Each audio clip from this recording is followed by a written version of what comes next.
This is the Leon Charney Report.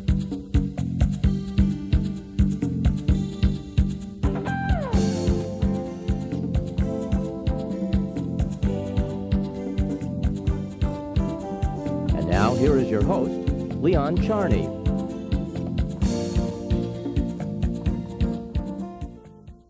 Welcome to another Leon Charney Report, and we have with us today our the most preeminent journalist we bring on the show all the time. It's Lally Weymouth, and special congratulations today.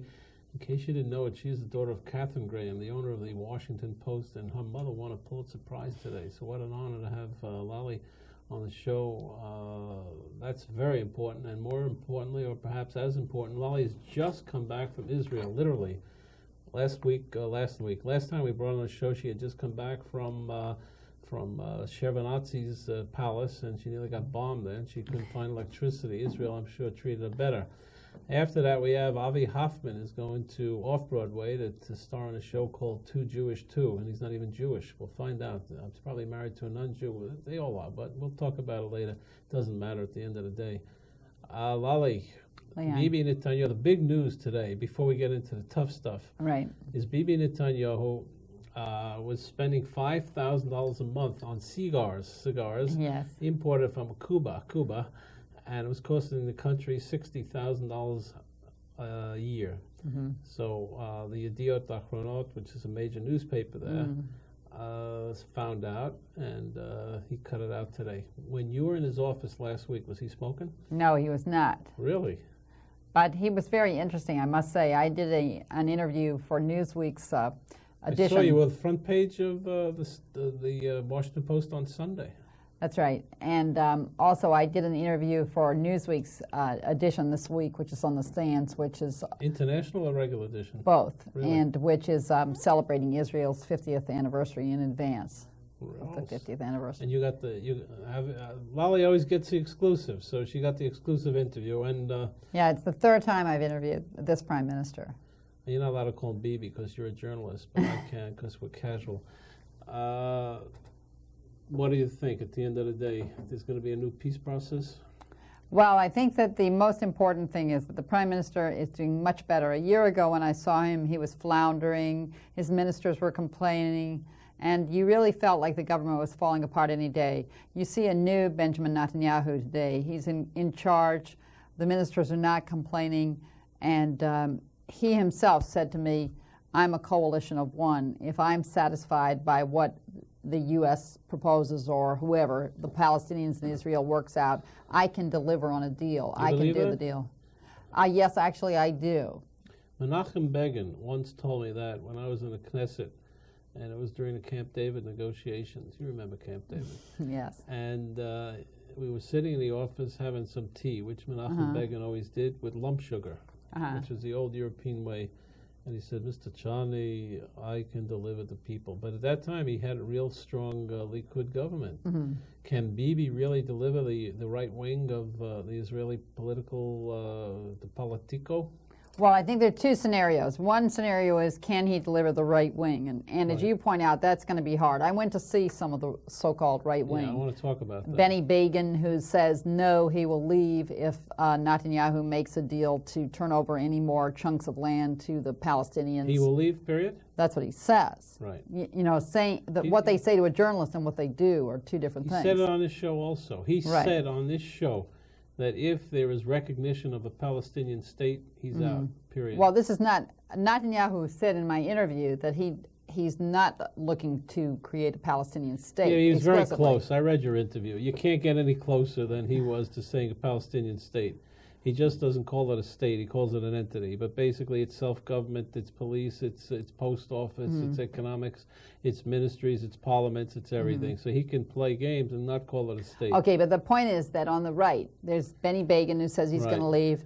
I went to see one of his ministers, the new head of the National Religious Party, Yitzhak Levy. Wow. Who some of his members say that they will leave the government. Did he shake your hand? No. And it's very important, by the way, because the former head of the National Religious Party was Hammer, Zvulun Hammer, which I'm sure you met. Unfortunately, he died. Yeah. And I'm sure that he would shake your hand, which my point is that they are leaning more to the right than the former NRP. And, we interviewed Dr. Yosef Borg, who was practically the founder of the NRP. And, he would gladly shake your hand. I'm not against it. I'm not for it. I'm just telling the audience that there's a swing in the NRP, which is supposed to be in the middle of the road, is to the right. Right, you're right. And actually, I asked him, I said, I read that you want to impose, I can't say the word right, halakhic law? Halakhic. Right. And is that really true? And he says, yes, it is true. And here he is, the Minister of Education. So that is quite an alarming trend, I think, as an outsider. Right. But anyway, going on with our analysis. So there's Benny Begin, that's a problem. It's very important what you said. Halakhic law means that you get into the problem of the conversion. That's right. You get in the problem of whether there could be pork or ham or anything in that country, which is, probably shouldn't be there. Yeah. You get into problems of, marriage and divorce and all kinds of things. So go ahead. I'm sorry. Well, no, I mean, what you're saying, I think, which is true, is that Israel, after all, is a secular democracy. Right. And as well, of course, as a Jewish state. And of course, if your Levy's idea seems to be to alter that. Right. Absolutely. Away. No, it's a very important point. That interview is a very important interview. And first of all, I'm glad that you got it, because it's tough to get to the roots of these people. I interviewed the Rabbi Ravitz, who's head of the Budget and Defense Committee. Yeah. And he was very upfront and a very pleasant guy and a very straight guy. And he said, look, this is the way I believe. I mean, reform and conservative Jews have no place in the country. Yeah. They have a space, but not really a place. Interesting. But, okay, so we have the National Religious Party that's a problem for Netanyahu. Right. We have a Benny Begin that's a problem. Right. And then we have the settlers. And I went to see one of the Gush people. Gush. Right. Really? Yeah, and of course they say they'll bring the government down too. So once you see those people, that's what I said to the Prime Minister. I said, now having interviewed these people, I really feel quite sorry for you. I mean, in American terms, he begins to look like a dove, like a moderate, after you spend a little time with these gentlemen. Right. And he was like very firm. He was like, no, if I'm satisfied, I can deliver. And journalist friends of mine and people that I trust are telling me that they believe that Netanyahu can deliver if he's satisfied. They believe that Arik Sharon wants a deal. They believe that Netanyahu wants a deal. And there's also... I think in the heart of hearts, Netanyahu wants to do a deal. I believe that. I think he really wants to do a deal. I think he's a real politic. He understands that the world is really closing in on the fact that they have to do something. And I think Bibi Netanyahu really wants to have a deal. And you know what his ace is? He can always say, look, I'll form a unity government, and the right wing goes away. And there's also a second possibility, which is that Labor would support a peace vote from the outside without joining the government, which I think is also kind of an ace in his hand at the moment. And Labor is quite weak, as you know, at this moment. And Barak, as much as I personally like and admire him, seems to be making mistake after mistake for what some happened? Yeah, Barak seemed to fall apart. He's fallen apart over there. Have you seen Barak? Yes, I did see him, and it's hard as an outsider to understand because he's articulate, he's smart. But he's up there in the clouds someplace. He's not relating to people. I understand he's really fallen apart over there. Well, someone said to me that the trouble with Ehud Barak was that the new head of the Labor Party is that he was always in the military his entire life. Right. And so that instead of courting people, he was used to giving orders. And that he's not used to being a politician. And maybe after a while he'll get used to it. And he has a second problem, which is that Shimon Peres, who's now 74 or something. 5. I saw him too. Looks good. He looked great. And he has not stepped off the stage. I'm telling you, we announced on this show that his insiders told us he's going to run for prime minister. 50,000. There you go. You need 50,000 signatures, and you go. And he announced today, Peres, that on the anniversary of the 50th anniversary of Israel, that the problem with the country is we have to they have to break the country into two-party system. And what you got to do is smash, in a sense, the religious parties. That's what he said today. Otherwise, the country in the next 50 years will have a very tough future. That's his remark. He was really remarkable. I mean, I had like a talk with him for an hour after he just stepped off the plane from China. And he really is a remarkable man, Shimon Peres, I think. He looks great. He looks tremendous. And he's popular. Absolutely. And he has this tremendous record. I mean, he built the bomb, he built the French connection, he did the German connection, and then he created the peace. He's considered the great statesman of Israel today. When he travels abroad, he's treated like royalty. Everybody loves him. They all respect him. I heard he had a police escort in France when he went to see Chirac or whoever it was. He gets it wherever he goes. And I'm sure that he once told me a story on this show that he was Labor Party chairman, so he wasn't entitled to all the fancy stuff that you get when you're in office. Kreisky gave him his automobile, the Chancellor of Austria, and he got a motorcade and the whole schmear. Wherever he goes, all over the world, he's well received. The problem is he's not that well received in Israel because he didn't win the election. He's bitter But nevertheless, he can be a problem for Barack in the sense that and Barack, he's not saying, what can I do to help you? And I heard that he has good relations with Netanyahu and good relations with Aric Sharon. Well, you know why? Should I tell you a secret? This is a scoop. Maybe we'll get a Pulitzer Prize like your mom. Okay, go ahead. Shimon Peres was Minister of Defense when Jonathan Netanyahu captured Entebbe. And he gave great honor to the family and great honor to Jonathan Netanyahu. And he had a very special relationship with him. And Jonathan Netanyahu wrote poetry, and so did Shimon Peres. They had a very, very strong relationship, both with him and his family. And Netanyahu, I was once driving with a very famous man in Israel, and Netanyahu's father was on the phone to this man asking that a special memorial be built for Jonathan Netanyahu. And this man that I was traveling with turned him down, and he was in charge of it. He said, we can't do it. There are too many exemplary soldiers in Israel. Peres, I think, was always ready to do something for the Netanyahu family. Well, whatever. Anyway, there's also a rumor, by the way, secret relationships with members of the Likud, which, frankly, in the past, I don't think he would have had. Well, that's his system, though, Shimon Peres. When I was doing Camp David, he begged me to leak to him what was happening, and I said, I can't leak because, that's just not the way we do it.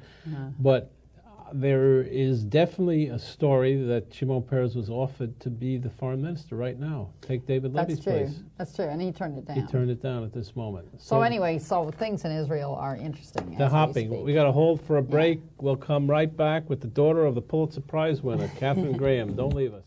We're back. We're here with Lally Weymouth, the inspirational journalist, columnist for the Washington Post. Has been with us more than any other journalist. Gets the scoops to us, and you get it firsthand, hot off the press. Just came back from a visit to Israel where she visited the cigar-smoking Prime Minister of Israel, maybe the Cuban cigar-smoking Prime Minister. I think Ehud Olmert also smoked cigars. I don't know what it is contagious in Likud that they all smoke these cigars.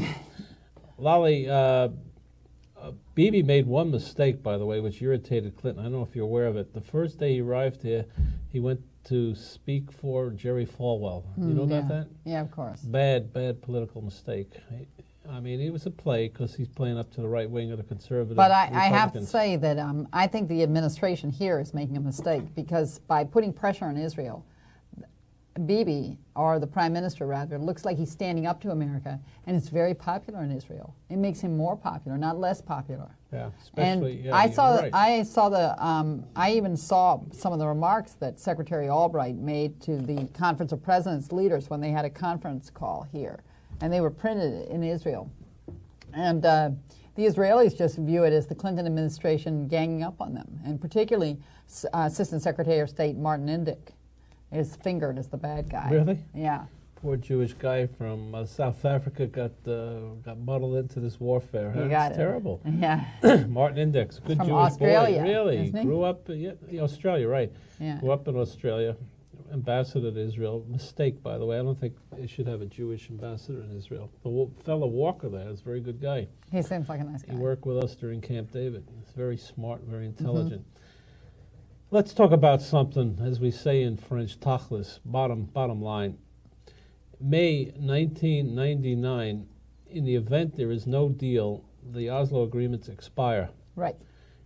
Yasser Arafat today has a cabinet. He has policemen, about 30,000. Right. At least, and maybe more. He's got a secret service. He's got everything. He's got all the accoutrements of looking like a state.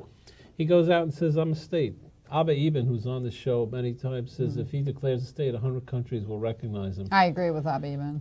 Okay, so what does Israel do? And I saw your report.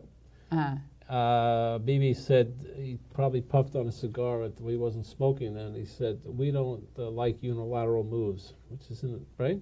Isn't that what he's saying in Europe? What he said is... You asked him this question. I asked him what happens May 4th, 1999 is D-Day, because it's the day, as you said, that the final status talks were supposed to be completed. Right.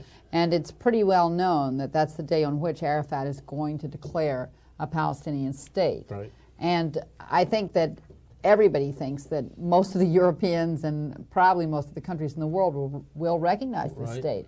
And so for Israel, the question is, well, what happens? I mean, do they go to war? I mean, what happens? Well, that's the question. What do they do? And so I asked him, what happens if Arafat does this?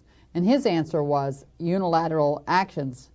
You know, there'll be repercussions to unilateral actions. It's like a threat, but... Yeah. And I think the reason he said that is Aric Sharon has actually said that Israel should annex any land that it's still holding on that day if Arafat declares a state. And the settlers are pushing for Netanyahu to make the same statement, that he would annex any land that Israel still holds. All right, so let's run that through a little bit. What happens? They still have a Palestinian state in Gaza, and they still have a Palestinian state in Jericho, and they still have a Palestinian state wherever they are. So he's not preventing a Palestinian state. What you're saying is Sharon says you'll have a smaller Palestinian state. That's right. That still offends people like Harel, who you saw on the West Bank. I mean, these guys just don't want to see a Palestinian. But he wants, like Harel, this settler from the territory. He's for Sharon's plan of annexing any areas that are still under Israeli control. Okay, I read that, Lally, and we both do. But that does not stop a state. I don't know how you stop it, frankly. Right. I mean, it seems to me that the only question is, and I think that's why all this question, it's a big question for the Israelis of how much land do they turn over now. The question is this, Lally, and you may not know, would Israel attack the Palestinians? I think it's a very good question. I have no idea. But what would the United States do? I sort of think not, don't you? I think not. I don't know. I mean, I was sitting next to Senator Moynihan, Patrick Moynihan, a friend of yours. He was gulping a little bit too, not with a cigar. And I was telling him, he said, give me a little briefing on the Middle East. I said, you only have to know one day. And he says, really, what is that? I said, May 4th, 1999. Right. I agree with you. He says, what happens? I said, well, the whole world could come apart. I don't know what happens. You can get wild things going on over there. And I think it's a very dangerous state that everybody has to keep in mind. But don't you think that in essence, no matter what, I mean, as I think it was Shimon Peres or one of the labor people said to me, things have changed. I mean, the Likud said they would never give away territory. Right. They made the Hebron Agreement. Right. They gave away territory on the West Bank. And so in essence, don't you think whether you call it a Palestinian state, whether you don't call it a Palestinian state, the train is moving in that direction? I agree with you 100%. Which frankly, I never thought would happen, and I'm sure you never thought would happen. I thought it would happen. I thought it would happen. You couldn't stop it. You couldn't stop the train. Once Oslo was made. Right. And, Oslo could have been done better. We've discussed it on the show 100 times. But what worries me is, does Arafat have enough economic sustenance in Gaza and where he wants to declare a state to feed his people, to keep them employed? No, that's a big question, I think. And is the disparity of income so great between Israel, which is thriving, and there are all these high-tech startups under Netanyahu's government, and then, so I think that Arafat should be clever about this. When you spoke to Sharon, you interviewed him? Was he upbeat? What does he say? Well, Sharon is always very discreet, but he did tell me, which is true, that he has very, very successful relations now with the Arabs, with both the Palestinians and the Jordanians. Yeah, he's big on the Jordanians. He's the one that mollified them after the mess up in the Mossad. He went over there and he straightened out the whole deal, the Mashal affair, they call it. Exactly. And he basically got the Mossad agents released in the middle of the night by making, obviously, the king certain promises to the king. And I think that he believes You know what they did there?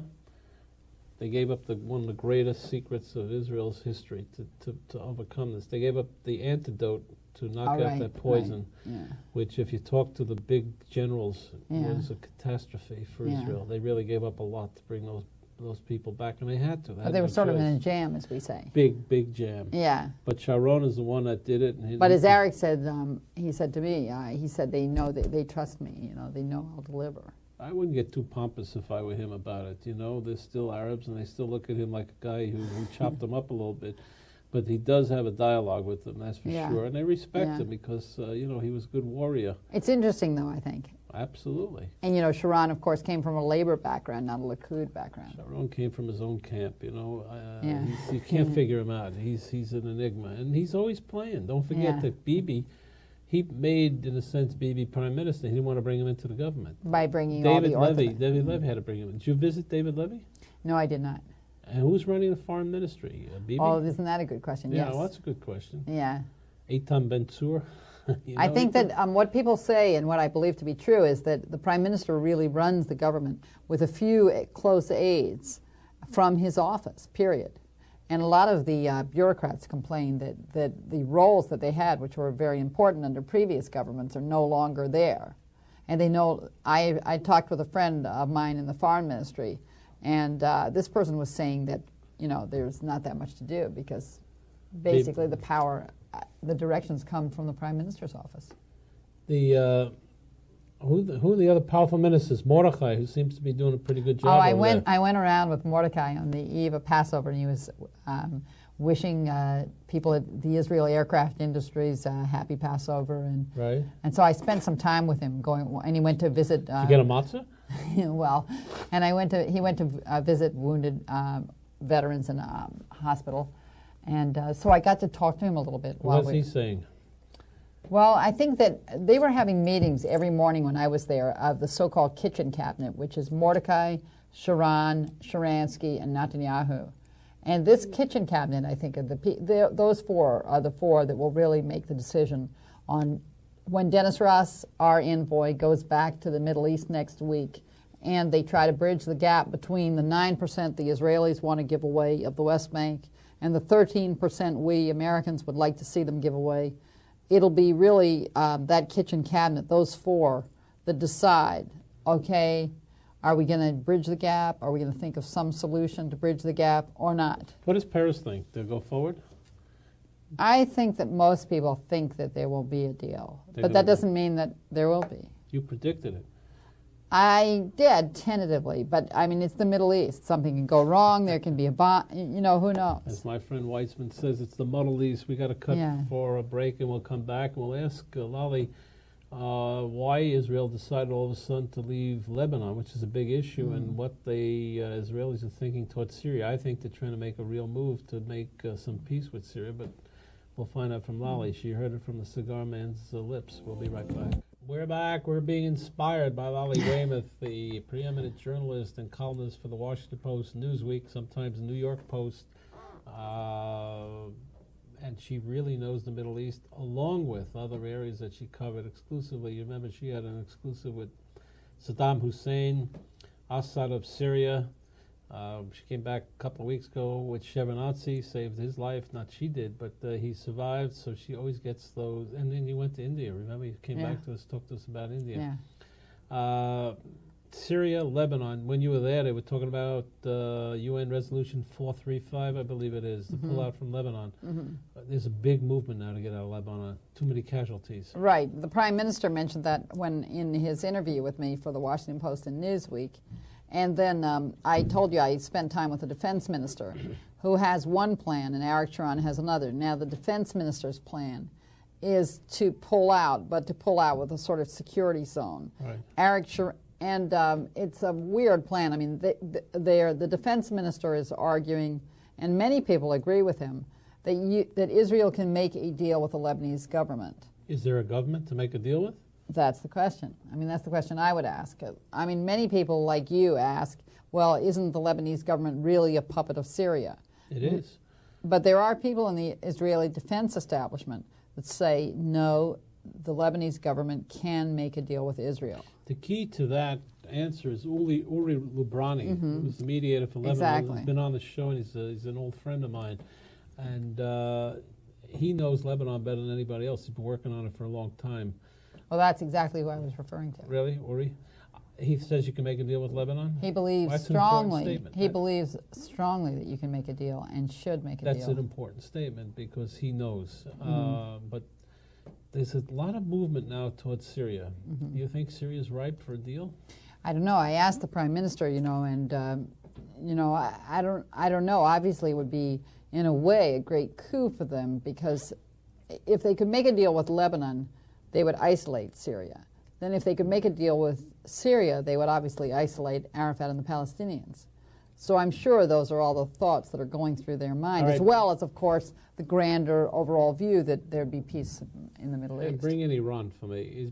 Iran really funds the Hezbollah. The Hezbollah are the ones that are attacking in Lebanon. With Iran, Iran seems to have a new policy now. They're cooling off. They want to make amends and some kind of... That's what people in Washington think. Right. But people in Jerusalem think? and Tel Aviv don't think so. And Really? I agree with the Israelis, actually.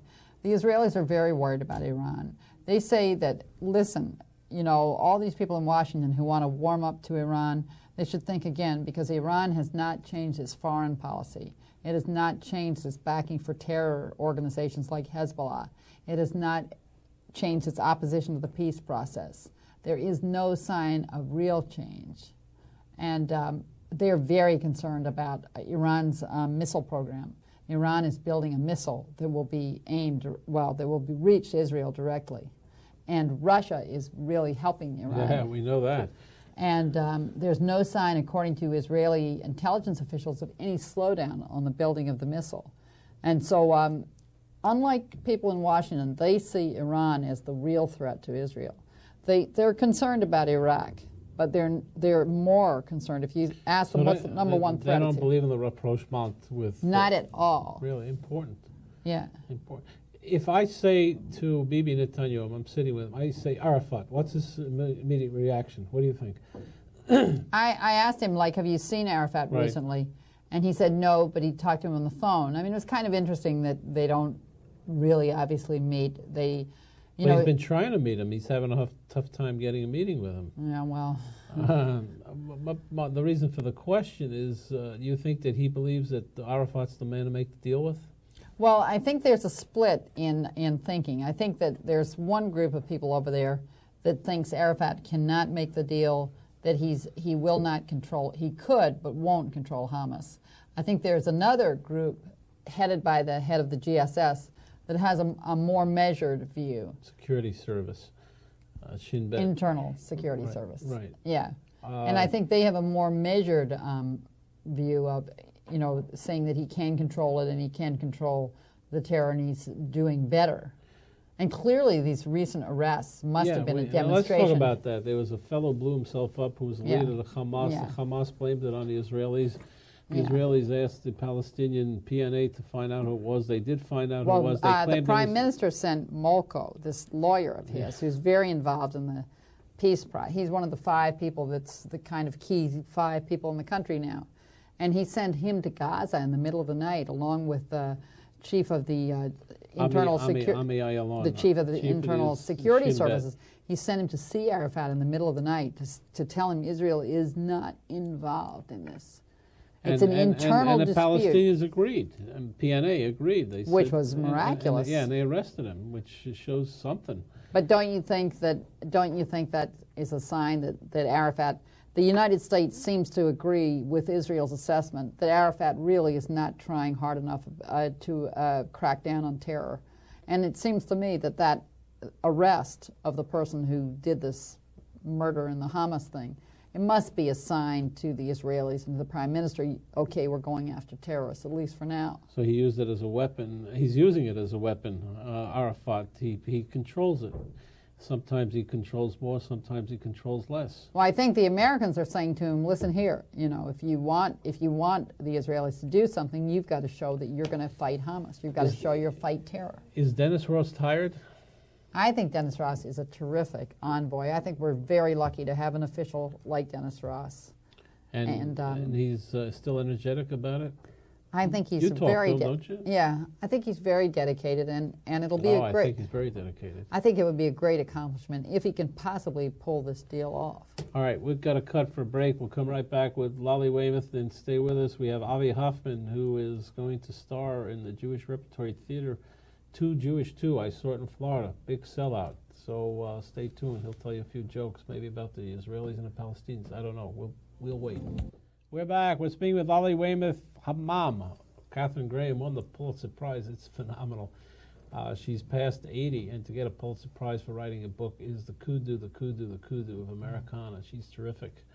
And Lally, we're always happy to have you here, and you give us such great information. I don't know what to do for you. Maybe I give you a Charney Prize or something. A T-shirt, a Leon Charney Report T-shirt and a mug goes to Lally Weymouth this week. Take it.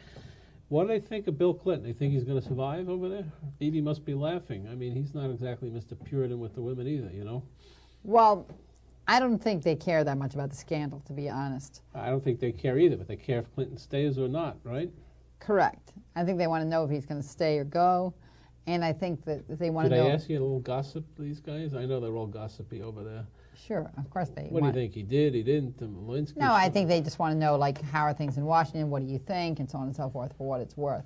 But I think they're concerned about the administration. They feel that Congress is friendly. And they feel that the administration is not that friendly right now. Really? They feel the administration is putting a lot of pressure on the Israeli government to make a deal. Well, he wants a deal, but Clinton was so well received. I traveled there twice with Clinton. He was very well received in Israel. He's like a poster boy there. Well, I don't think they're taking this out on Clinton, but I think they're just concerned. You know, and they're concerned about the administration. It always happens. You know, there's a split in the Jewish community between AIPAC and the World Jewish Congress and the World this and the World that. All these organizations have leaders but no followers. There's no membership in them. There is no real organized community in this country. And if you polled the Americans, you'd probably get an even split. There are a lot of Americans who would like to see Clinton put pressure on Israel to get a peace, not to bash Israel, but to get the peace going. They just don't want to see it drawn out. They don't want to see the killings anymore. They want to see peace. I understand that, but I have a certain sympathy for the Israeli point of view, not necessarily Netanyahu's, but I think it's alarming that Arafat has not done more to fight terror, because after all, that was the basis of the Oslo Accords. And I personally happen to be in favor of the Oslo Accords. But speaking about Oslo Accords, did you visit Mrs. Rabin? No, I didn't. You know, that family has become very political over there. The son is heading a new movement. I had Chitz Lahad on 2 weeks ago, and the son is very involved, and I understand the daughter, Dalia, wants to run for the Knesset. And Mrs. Rabin was very unsuccessful in trying to block Asa Weitzman from recapturing the presidency. One of her less brilliant moves. One of her not so great brilliant moves, right? And also not a good move for Bibi Netanyahu, because Bibi also backed somebody who ran against Weitzman, and he and Asa Weitzman seem to be... They don't get along that well. I mean, I'm not telling things out of school, but obviously if Bibi Netanyahu ran a candidate against him, he probably wasn't that in love with him. But I think today it's a little better. I spoke to Weitzman a couple of days ago, and he said that the relationship is much better. I think the interesting thing to see will be, A, what does Dennis Ross come up with next week when he goes back to the Middle East? Does he come up with a deal? I mean, someone in the State Department said to me today, oh, well, Netanyahu is always talking that way, and you know, and he's always saying he wants a deal. But I think the interesting thing will be, do they make a deal next week on the second redeployment? All right. Is the deal, in your estimation, only between 9% to 13%? Is that the whole deal? No, I think that there are other areas. Other areas. There's an area called C-, which is, they've invented a kind of the land isn't divided on maps in Israeli government and U.S. government terms into various areas called A, B, and C. Right. And they've invented a new category now. For C-? For a certain type of land. And I think that what they're discussing, the Prime Minister and Dennis Ross, is giving the Palestinians a right to build housing and even license certain housing near the Jordan Valley. Now, this idea was originally accepted by Netanyahu, and then he went home, and Aric Sharon said to him, this is a terrible idea, and here's why. Once these people get here, you can't get rid of them, or something to this effect. This is what the journalist told me. The officials are very discreet on this subject. But in any case, it's more or less conceded that the Prime Minister may have said one thing outside the country and may perhaps have gone back and had to change his mind, and that apparently upset officials in Washington. And so there's said to be, although I have not seen it, there's said to be a credibility problem in that area. Now, Madeleine Albright Very involved, or she leaves it Very to Dennis involved. Very involved? Yeah, very involved. You like Madeleine Albright. I do like her. I do. But is it going to be a did? I did like her, or is it still I do? I see I a do little like her. hesitancy there. No, I do like her. I saw parts of the call, you know, I saw the, in the Israeli press, I saw parts of the phone call between her and the leaders of the Conference of Presidents. Right. And she's one of the people that, the officials that people in Israel feel are putting a lot of pressure on Israel now. If she had a matzah tonight, would she be more endeared in Israel to prove that she's half Jewish? You know, as you said, the Secretary of State may be doing the right thing, you know, to further the peace process. But, you know, obviously the Israeli government doesn't appreciate it. All right, Lally, what happens? Let's assume 13% goes back. Right. That ends it? What happens? No, of course it doesn't end it. No, then you have the final status talks, talks. and you have a third Jerusalem. redeployment that's supposed to happen before the final status talks And then you begin. have to talk about Jerusalem. I mean, you have to talk about Jerusalem, the right of return of the refugees, water, all the most tricky issues. But maybe, you know, again, if he really wanted to make a deal, maybe Netanyahu would be the right man. Maybe he'd make a tough deal, and maybe he could deliver. Well, you and I, and may he rest in peace, Eric Brindell, have always said that the Likud is the one that always makes the deal. As you said before when you opened the show, Labor will support a peace deal. They will do that. There's no question about it. And if Bibi Netanyahu is the leader, I think that he could do it. What's interesting to me is Begin, Meridor, the old Cherut young Right. guard, Olmert. Where are they today? Are they united or are they? No, they're not. I mean, like Meridor apparently is much more. I didn't get a chance to see him because he was out of the country. Right. But Dan Meridor, who used to be finance minister, was Right. very close to Begin, is Right. apparently much more moderate now on the Right. peace process. Is that Very right? pro-peace, I hear. Doesn't surprise me. Olmert, however, is much less conservative and much more conservative. Yeah, well, he he's runs playing with the Jerusalem. He's the mayor of exactly. He's the Jerusalem. mayor of Jerusalem. He's close to the Orthodox community, and he's very conservative. And he also smokes cigars. I hate to tell you this. I was with him a couple of weeks ago. He's a cigar smoker. I'm not sure that Ehud Olmert is so personally conservative about the peace he's process. a politician. He's looking at the roadmap. Exactly, But and Benny I think Begin that is a he believer. may want to challenge I Netanyahu think down so the too, road yes. inside the Likud for Absolutely. the prime ministership. He says so. It's open. It's an open secret. That's right. But Benny Begin is a real believer. He You is. can't buy him off. He's a nice person. You know who also is a believer? Uzi Landau. I don't know if you've ever Oh, met I him. saw him this time. Really? Yeah. Very staunch, very very He's a nice person, but I mean, for my very taste, he's a polite. little far He's out. very polite, very rightist. Yeah, he is. and Benny are really, I mean, they're not really politicians, they're ideologues. They're Yeah, really they are. believers. Lally, can't thank you enough for coming I on can't again. thank you enough for inviting me, Leon. I'll be over there in a few weeks, and I'll confirm what Lally has said. She's been there with Arik Sharon, Bibi Netanyahu. Maybe we'll cover the left side. You know, we'll talk to Barak and the others. But together, hopefully, we'll give you a package that makes sense. Don't leave us. Avi Hoffman's coming on to make you laugh after this intelligent conversation. I guess we need a little laughter. But my reading of Lally, and I may be wrong, I still have her here, is she's a little bit hopeful that there's a deal in the works. So let's pray that it might happen. Thanks, Lally. Thanks, Leon. We'll be back. We're back. We're talking with Avi Hoffman, who was a huge success on 42nd Street. What was the name of that theater? The West Side Theater. West Side Theater. He did Too Jewish. If that's not enough, he's now doing Too Jewish too. And he opens at the Jewish Repertory Theater next Saturday night. And he's here for 5 weeks. What does Too Jewish mean? I can't understand. Too Jewish? Yeah. You have to pronounce it right. All right, Leon. too There's Jewish. a question mark. Too Jewish. Too Jewish. What does it mean? Well, I've heard it so many times from so many different people in the business for years and years and years. Whenever my agents would send me out on auditions to casting directors, they would say, Avi Hoffman, no, he's too Jewish. And they didn't even know who I That's was. what They had Jackie never met me Mason before. says all Right, the time. exactly. Nobody gives him a job because everybody's too Jewish. Right, right. But you were a big success here with Too Jewish 1. I didn't Thank God. see it. What was, I saw Too Jewish 2, we'll talk about in a minute. What was the premise of Too Jewish 1? Well, Too Jewish was basically my beginning to explore the great pride that I have in being Jewish. See, I was born in the Bronx, in a very Yiddish neighborhood. I wasn't Molly Goldberg. the Molly Goldberg kind of style. We were Yiddishisten. We grew up, on Sedgwick Avenue near the Amalgamated, near the Shalom Aleichem houses. Right. I went to the Shalom Aleichem Volksschule Institute, Right. and I studied Yiddish. We didn't belong to the temples. We were in singing Yiddish songs and celebrating that culture. So, I wrote that show as an expression of my love of the Jewish culture and the pride that I take in being Jewish and feeling that, there's no reason for us not to stand up and say, this is great, we're Jews, and that's good.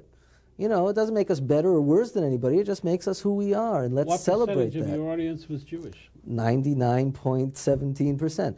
No, we actually got quite a few non-Jews to come to see the show. Anyone who either has an interest in Judaism or Jews, or anyone who comes from an immigrant background, related very, very well. Some of my best reviews came from Italians, Episcopalians. Yeah, they love that. They just, Polish. people would come to me and say, my grandmother sang the same song to me, but the words were a little different. But it was the same songs, it was the same emotions, it was the same kind of experience that they had. But mostly it was Jews.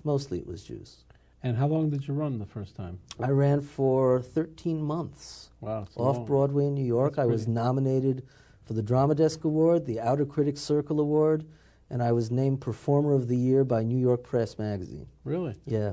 Very Yeah, nice. So that was very exciting. What did you do before you did Too Jewish? I did a lot of other Jewish shows.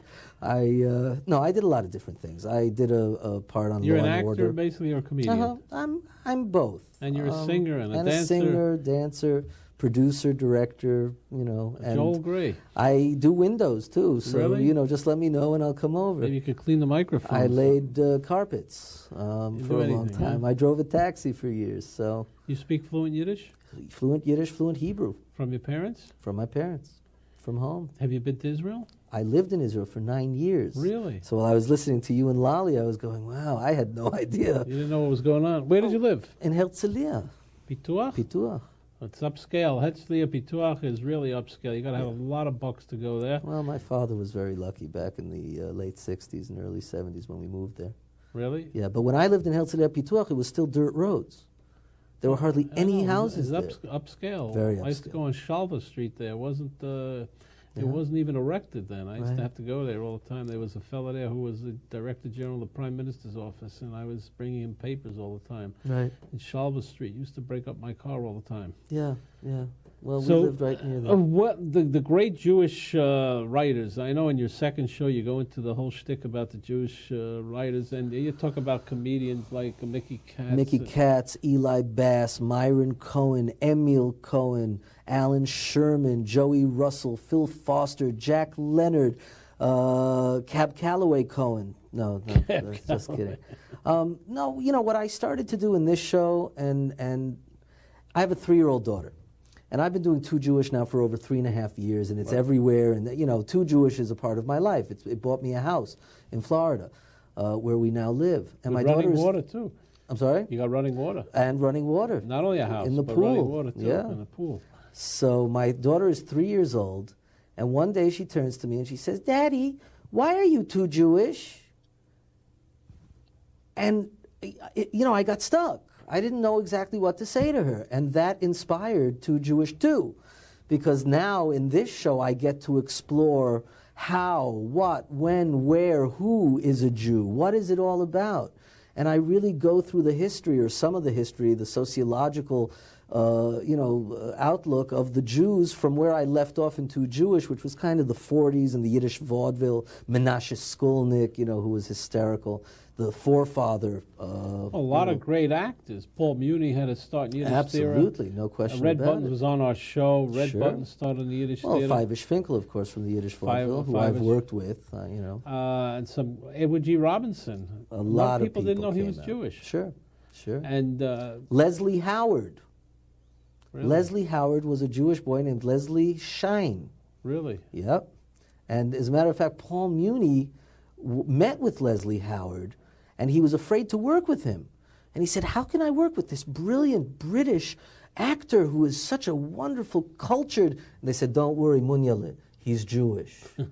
and that's how Paul Muni got to meet and work with Leslie Howard, and he wasn't afraid of him. And these parody songs that Alan Sherman used to do, these parody songs.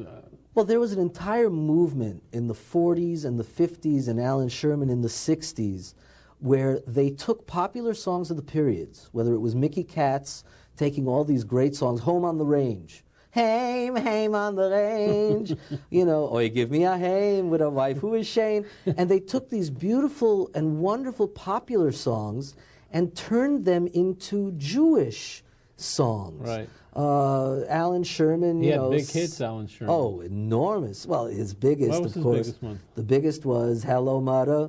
Hello, Father. Here I am at Camp Granada. But I don't do that song. I do the more obscure stuff. Sarah Jockman, how's by you? How's by you? How's by you, the family? How's your sister Emily? She's nice too. But what I do in the show now is talk about how the Jews are everywhere. They're not just in France with Sarah Jockman, but in Italy. The Jews have been in Italy for years and years.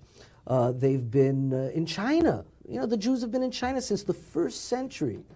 Do you get young people to come to the show also? Well, it's a matter of momentum. Too Jewish, the original, which I ran for, you know, a year and a half here in New York and then another year in Florida, and I've been all over the country. The more I do it, the more younger people come. Really? Because what ends up happening is the older people come first. Word of because mouth. And then they go home and say, they You call up must their go. kids, You you must have to go see this show. Right. I had one woman here in New York who came back to the show 5 times in 1 week. And every time she brought her kids, then she brought her friends, then she brought her grandkids, and she just kept coming back every day with some other group of people. And all the younger people in her family came to see the show and loved it. So, and the music, it's everywhere. It's very exciting, isn't it? Well, in this show, I really get to run the gamut of Jewish, so-called Jewish music, because it goes from French music to Italian music to Chinese music, Latin music, the Yiddish mambo, the Galiciana rumba, you know, rock and roll. Eins Säge, zwei Säge, drei Säge, vier. You know, knock around the clock. It goes everywhere. It goes to ballads. It goes to beautiful blues. I have a new blues number I just put in the show. Let me hear it. Called the I Love Being a Jew Blues. How's it go? I'm not going to start singing it for you now, but it's a great blues number all about the greatness of being Jewish and how all the greats, you know, Einstein and Freud and you know, Jonas Salk, Maimonides, Is it true Paul that Simon, Bob Dylan. Isn't it true that the Jews have won more Nobel Prize per capita than any other I don't know the denomination? answer. I think it is. Sam Lefrak, who's a big fan of the show, always tells me about how many Jews have won a Nobel Prize compared to other races. It wouldn't the surprise Jews me. are so outstanding. Mark Twain, back in 1899, wrote a whole thing about the Jews and how, you know, by statistics, if the statistics are right, the Jews constitute but 1/4 of 1% of the human race. But they have more great names in literature, music, science, art, medicine, you know, that are far out of proportion with the weakness of his numbers. All right, we're going to cut for a break. I'm going to grab a matzah and a yarmulke to see if I can get too Jewish, and I'll come right back and talk to Avi Hoffman and ask him why he thinks Jews have always done that well. There's got to be a socio-economic or sociological reason for this. Maybe he's found out. He studies it all the time. We'll be right back. We're back. We're speaking with Avi Hoffman, who opens at the Jewish Repertory the Saturday night for 5 weeks. 2 Jewish 2. He was very successful in 2 Jewish 1. It wasn't called 1. It was 2 Jewish. Anyway, we've got 2 minutes left. Tell me why you think Jewish people have been so successful. Do you know?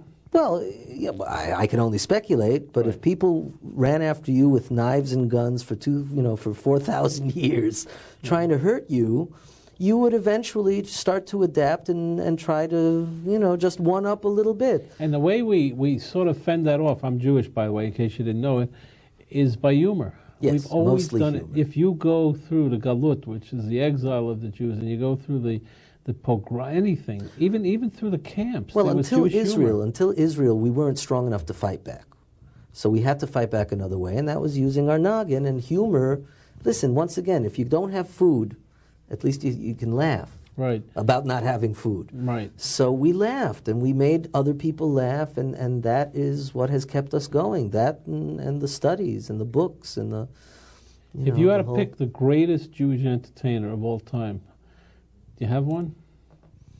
Oh my goodness, there are so many. Name 5, because we got about 30 Well, seconds. Danny Kaye. Right. Yeah, You know, I mean, I love Jackie Mason. To me, he's probably one of the greatest right. of Good all tap time. dancer too. But, oh, goodness. Tough Paul one. Muni, one of the greatest actors of the century. And frankly, unrecognized, Barbra I Streisand? think. Barbra Streisand is one of them. Do they come in to see a show, all these actors? We've and had lots of actresses? people come to Yeah? see the show. Leonard Nimoy is They a come great backstage friend. and Sure, give of you course. congratulations. Yeah. Avi, we're out of time. We My wish you a lot of pleasure. luck. Thank you, And if I were a betting man, I'd say you'd be a big hit in this show because Thank the you. first one was terrific.